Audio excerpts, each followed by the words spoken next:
Você sabia que o Setembro Amarelo faz parte do nosso calendário desde 2010?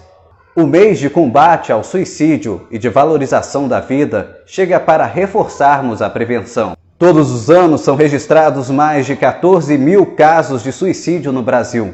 No mundo, são mais de 1 milhão de casos por ano. Para falarmos sobre esse assunto e as formas de mudar esse cenário, convidamos a médica psiquiatra da Unimed Três Rios, doutora Luciana Ribeiro. O Setembro Amarelo foi criado como um mês de ações em conjunto entre a Associação Brasileira de Psiquiatria, o Conselho Federal de Medicina e o CVV, que é o Centro de Valorização da Vida, como um mês de prevenção ao suicídio, né? É um mês onde a mídia divulga isso, orientados por esses órgãos, e é muito importante, porque o suicídio é uma das grandes causas de morte no mundo, né? Mais pessoas morrem por suicídio do que por guerra, por exemplo.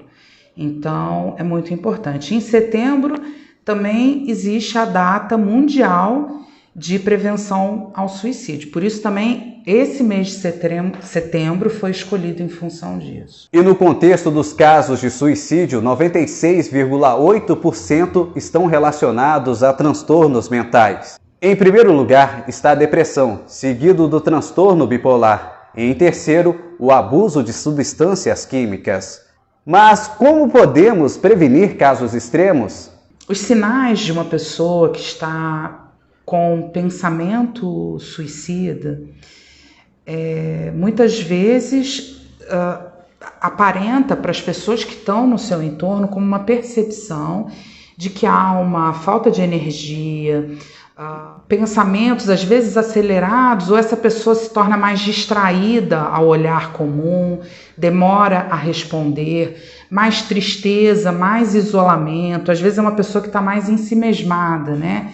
Ela fica muito focada nisso, às vezes o pessimismo, até porque uma das causas mais frequentes, não só isso, mas uma das causas mais frequentes de suicídio é o transtorno depressivo.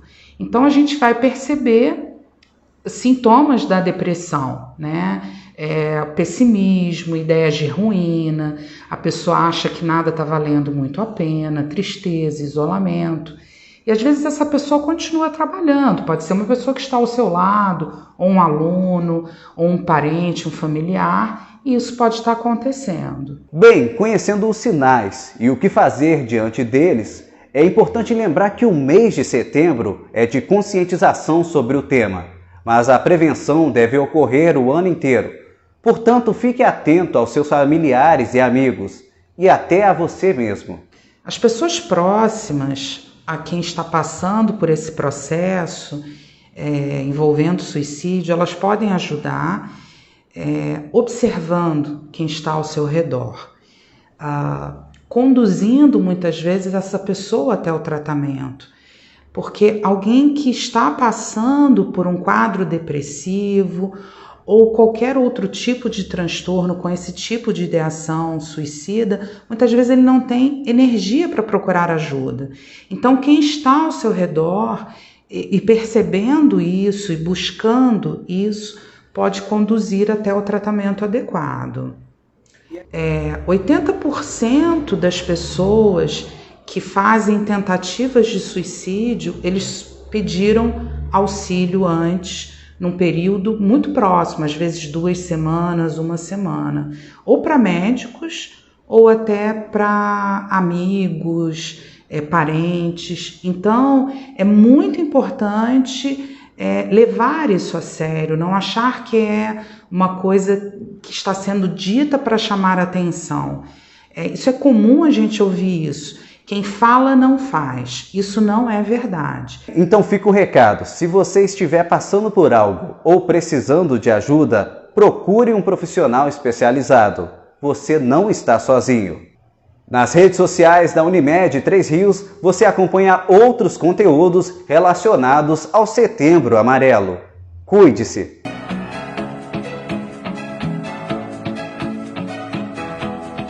rock com seu alucinante sexto álbum, Thriller. O álbum se mantém desde 1982 como o disco mais vendido de todos os tempos.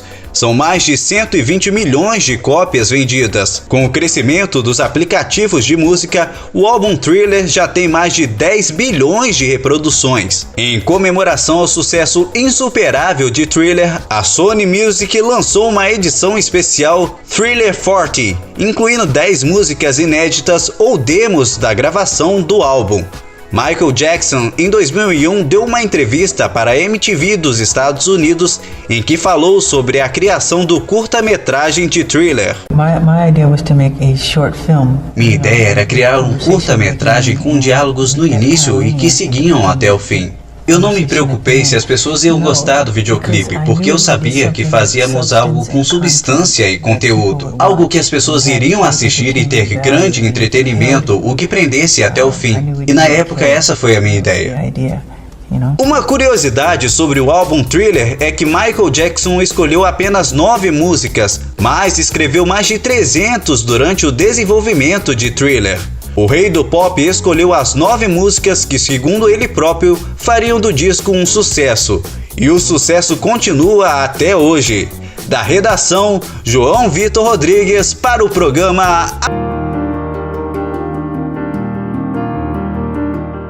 Bom dia, André Luiz. Foi enterrado nesta sexta-feira o corpo de Jô Soares. O funeral do artista foi restrito a familiares e amigos. Jô Soares era ator, jornalista, humorista, escritor e apresentador de TV. O artista morreu na madrugada desta sexta-feira, aos 84 anos. Ele estava internado desde o dia 28 de julho para o tratamento de uma pneumonia no Hospital Sírio-Libanês, em São Paulo. José Eugênio Soares nasceu no Rio de Janeiro em 16 de janeiro de 1938. Na adolescência, estudou na França, onde acabou descobrindo o teatro e os shows. Quase se tornou um diplomata, mas na volta ao Brasil iniciou a bem-sucedida vida artística. Com uma carreira extensa, foi humorista, jornalista, apresentador de televisão, escritor, além de diretor e ator. Trabalhou nas emissoras Continental, TV Rio, Tupi, Excelsior, Record, SBT e na Globo, onde ficou por mais tempo. Jô se destacou por inúmeras peças teatrais, criação de diversos programas humorísticos e se destacou pela condução do talk show Jô Soares 11h30 no SBT entre 1988 e 1999. O programa teve mais de 6 mil entrevistas com grandes personalidades brasileiras e internacionais. Em 2000, o humorista retornou à Globo para o icônico Programa do Jô, encerrado em 2016. Em entrevista ao programa Fantástico em 2012, Jô Soares disse sobre não ter medo da morte. O medo da morte é um sentimento inútil. Você vai morrer mesmo, não adianta ficar com medo. Eu tenho medo de não ser produtivo.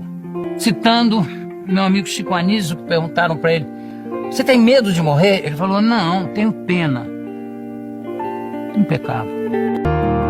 Jô Soares partiu e deixa milhões de brasileiros com saudades do eterno beijo do gordo. Um beijo do gordo e a vida continua, a vida sabe, é o que a gente veio fazer aqui, é viver. Da redação, João Vitor Rodrigues. É com você, André Luiz.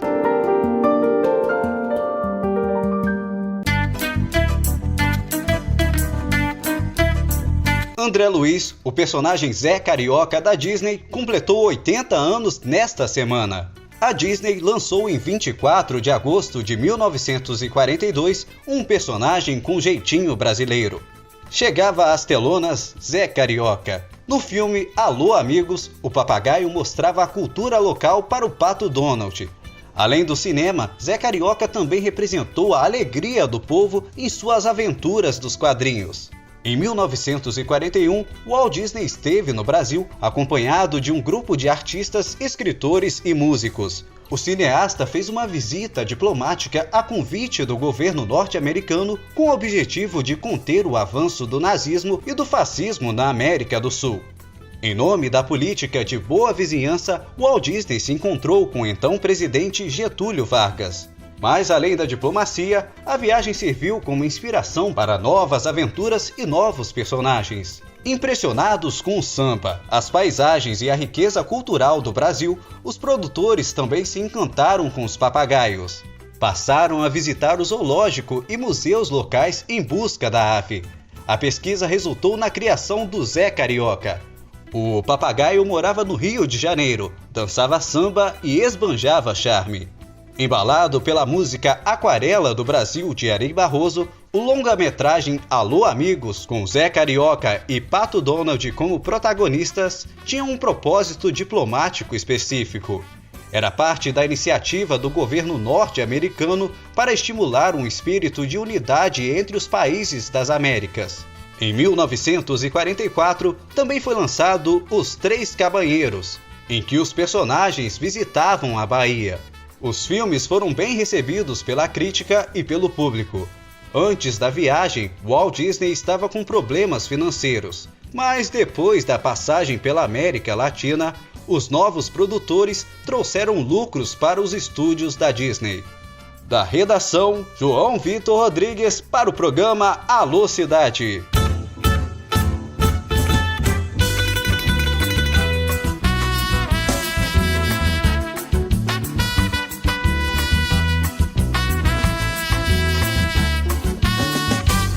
Eu entendo que seja no Rio, no interior do Rio de Janeiro, e quem está lá é o repórter João Vitor Rodrigues. É isso, né, João? É o interior do Rio, de onde você fala, né? Boa tarde para você.